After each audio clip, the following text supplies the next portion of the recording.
There's a little rebelliousness inside of all of us. Park where you shouldn't. Put Sprite in a water cup, okay? And some might even say, take the nice pen from a waiter and not ever give it back. Pretty sure that's actually just theft. I'm Alex @Defi on Instagram, and today we're gonna be talking about one of the most extravagant subcultures in the automotive scene that was completely crafted by the rebellious nature of an island across the ocean, okay? One of the biggest, one of the baddest. The subculture that truly makes you think, wow, so the movie Cars could potentially have some validity to it when there's the 4 cars driving around at night with like the 17 wings, okay? The subculture that likely brought about the eccentric, colorful, and loud as shit car style into the States from the JDM community. Ladies and gentlemen, today we're gonna be talking about you wanting to own a Bosozoku car.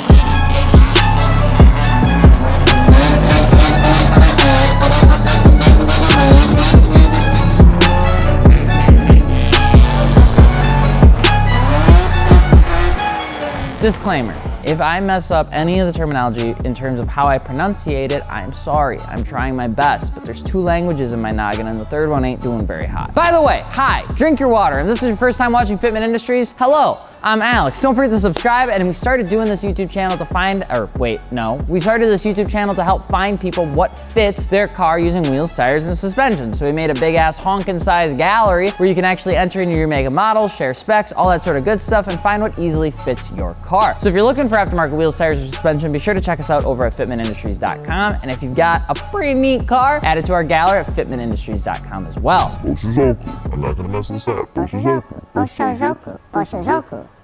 Bosozoku.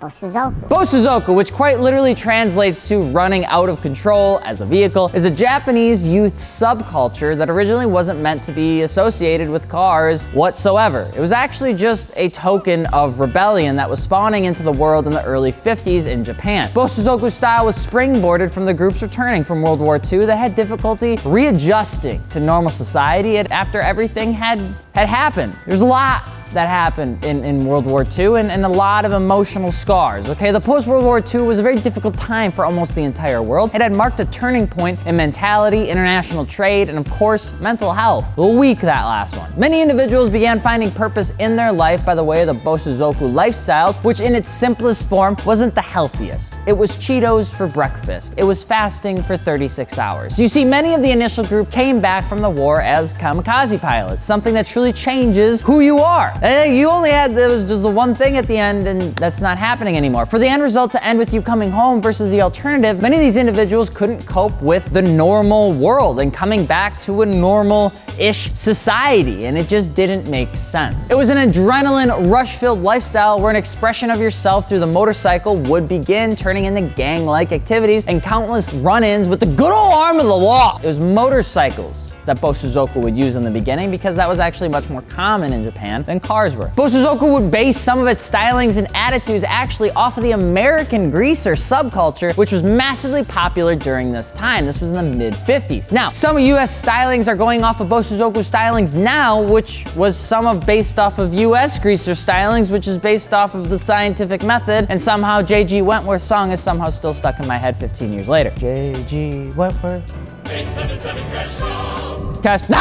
It was a really terrible Cartoon Network commercial, and I just never want to be a part of it again. They were not hitting their target market. What's important here is that the Bosozoku group was never labeled as that. They were never labeled as the Bosozoku internally. It was more so known as the Kaminari, or the Zoku, or Thunder Tribes, which was coined because of their loud-ass, straight-piped motorcycles. It was obnoxious, all right? And it wasn't until the 70s that we'd see the term Bosozoku start to be used for this like group of individuals that could be equivalent to Mexican TV at 11:30 p.m. Then your parents don't want you watching what's on that TV at 11:30 p.m. As the Bosozoku community began to grow, its expression grew and people grew with it. The 70s became a pivotal moment for the Bosozoku as the group began to truly own its own substantial community base and gain an opinionated voice against the police and the Japanese dealings and some of the opinions that they carried in terms of local decision making. all right? This group carried actual hellfire when it came to the Japanese public roads and in general. Known for dangerous acts and reckless driving, the Bosozoku would carry weapons with them, run illegal items that make your mom sad, and just skipped school, which made dad even more sad. And this was a kind of a big deal because Bosozoku were generally younger male individuals from the ages of like 18 to 22. And so this was a big deal, it was a big middle finger to pretty much normal society. And either way, the Bosozoku wasn't about a modified motorcycle though, it was about just a lifestyle. But most people assume Bosozoku with the eccentric styling that a lot of you know and love for cars and motorcycles, which was something that's occurred now for almost half a century. Loud,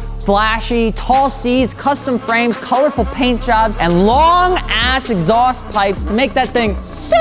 It was a really exciting time. The more against the norm it was, the better, the better. I mean, the better it was. And even though the Bosozoku had a lifestyle that was risque and aggressive, it still carried virtues, loyalties, and rules that individuals had to follow, including values like being respectful and being honest and having honor, okay? Like accepting when you admit defeat, like when you lose against ping pong. Dakota. And while the Bosozoku culture was massive in the 80s with as many as 42,000 members, it all but decreased over the 90s, 2000s, and now it's pretty minimal. This comes from the fact of economic turmoil in the 90s, the whole bubble, the Japan road traffic law improvements of the 2000s, and the overall loss of value in what it stood for as the decades went on. Truthfully, the first half of the Bosozoku lifestyle was built around finding purpose in fear and excitement, and in the 80s and 90s, it turned into an expression of just general rebelliousness. General rebelliousness and like what it used to be known for are two very different scopes, and in terms of the pressure, the new group is just a little bit smaller. Nowadays, people have found different ways to let off steam, like playing RuneScape or Call of Duty and yelling into a microphone that you can't hear in between, you know, search and destroy. But Bosozoku isn't a car type, it's a lifestyle, and it's a way of expression for the most part. This is where the confusion often comes from when individuals reference different sorts of Japanese car types, like Kaido Racers or KYUSHA bikes or Bosozoku, when that's not inherently the case. Someone who owns one of those could be Bosozoku, but a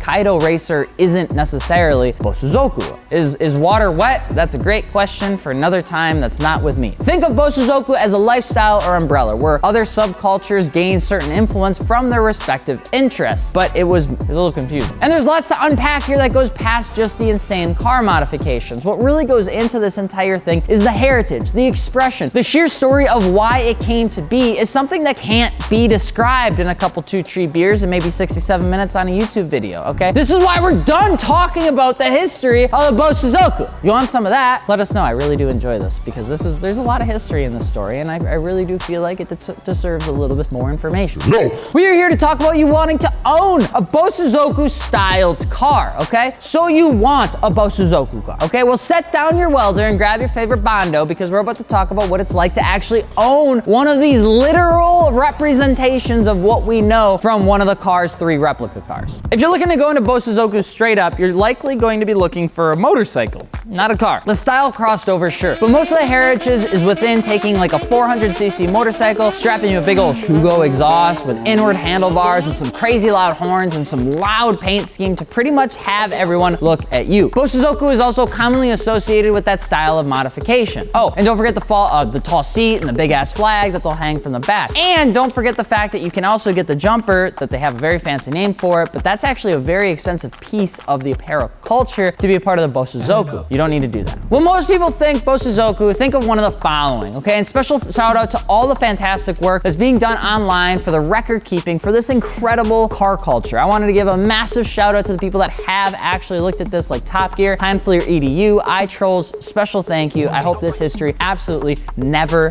dies. This is such a cool story. There's lots that go into building a car that would be aligned with this crazy, eccentric, and often rebellious characteristics of the Bosozoku. So let's get started, because there's certain almost groups of people that have a tendency to assume that this type of car is Bosozoku. You have the KYUSHA, just a nice stanced car, maybe wheels, fender flares, predominantly on old classic Japanese cars. There's no age limit here, but older is the better. And you're gonna see a lot of older style wheels on these cars, especially from SSR, Enki, and Volt. Like original Skyline is what we're talking about when we say old Japanese car versus like a newer Celsior, okay? Cars that are KYUSHA generally go with a slight stretch setup, usually down to like a 215/30 35, smaller work wheels like we said before, and you just gotta keep it simple. This is just a great looking car as a whole. Then you have the Shakotan, meaning low car, but it's a more extreme version of what we just described above. It's a little bit more of a racer boy car. You're gonna start to see where these things start to get tilty headlights, oil coolers on the outside that may or may not work, big old fenders, okay, lowered, loud, stickers everywhere. And now we're talking. It starts to get a little bit more aggressive. Felipe has a Shakotan. Here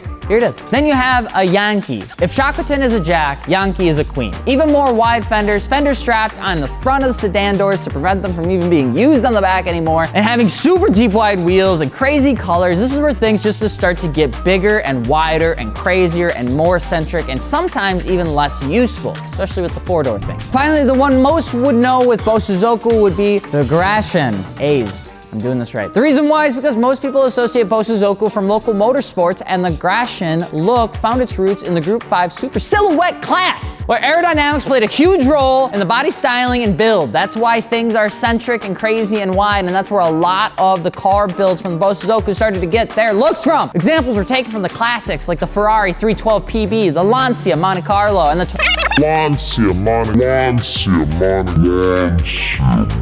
Carlo, and the Toyota Celica, actually, the racing spec version. And if you're looking to build any of these types of cars, there's a few things that you'll want to know, especially as we go into any of the kinds that we described above, especially the Grashan. It's a fucking blast. Okay, first and foremost, these cars are predominantly meant for expression alone, which means you get to make your car as weird as you want, and you really don't need to make it fast. You just need to make it truly, truly, truly yours. And because styling is intended to be counterculture, the odder the build and the more excessive, in my humble opinion, the better it looks. It's all about being rebellious. It's all about giving a proverbial middle finger to anybody that looks at the car and would think that they don't like it. Your job is to say, I really hope you don't. and it's a lot, okay? The massive tailpipe, huge fenders, tiny wheels, and purposely aggressive, and look at me styling, generally speaking, isn't for everyone. You can go with something more modest, like just a typical stance Japanese old school car, but Bosozoku is currently more associated with the extreme side of the pillar. It's way over here when we start looking at what people associate that terminology with. And you'll find a lot of people that love JDM. They claim to be the biggest JDM fans in the world, but not this JDM, because it's too different from the normal JDM stuff. You can't make super cool edits apparently with this car, but you can with S13s and S14s. So we're just gonna make those things cool instead of like super cool old school stuff. Bosozoku's styling has known for founding its heritage from the expressiveness of the motorcycles post-World War II vets that they had built from the ground up, and they did it as a way to express themselves and rebel against the new age conservatism. There's a big thing that was going on in the world at that time, and its expression is more than a car or even a bike. It was a statement from a world that was at war, and as we look back to how individuals found escape through that world and all the turmoil that it provided almost everyone, they turned to what they had available to them, and that's why it started with what it did. And now, even with the Bosozoku all but extinct in the 21st century, their expressionism laid the foundation for people like you and people like me to use as inspiration for our builds and in a way to express ourselves in our own way. A lot of what happened in the 50s and 60s is a lot of what we now know as normal modification behavior in the scene. So regardless if it's a Kaido Racer, a KYUSHA, or a SHAKOTAN, or any other version of a Japanese modified car, could be potentially associated with the terminology or the lifestyle of the Bosozoku, but it means more than that. It means more than just the wide fenders. It's why it was built that makes it carry that title, and it's why the person decided to do that to it and what their story is as to what makes it a Bosozoku car. But what do you think it is? It's a trend that's worth respecting, or should it just stay back there, like there in the past? Or, you know, maybe something in between. Let us know below. And of course, if you're looking for aftermarket wheels, tires, or suspension, be sure to hit us up over at fitmentindustries.com. I'm Alex from Fitment Industries, and we will see you later.